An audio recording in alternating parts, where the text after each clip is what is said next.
గాయత్రీ మంత్రానికి ఒక ప్రత్యేకత ఉంది. మిగిలిన మంత్రాల్లో ఒక బీజాక్షరం ఉంటుంది ఏదో, మిగిలిన అక్షరాలు బీజాక్షరాలు ఉండవు. ఆ బీజాక్షరానికి ఒక ఋషి ఒక దైవము ఉంటారు. గాయత్రీ మహామంత్రం అలా కాదు, 24 అక్షరాలు బీజాక్షరాలు.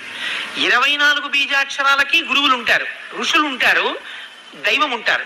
అందుకని గాయత్రీ మంత్రానికి ఉన్నటువంటి శక్తి పెద్దలు చెప్పడానికి కారణం అది. ఏ సంప్రదాయం వాళ్ళు కానివ్వండి, గాయత్రిని విడిచిపెట్టడానికి మాత్రం వీల్లేదు, గాయత్రి చేసి తీరవలసింది.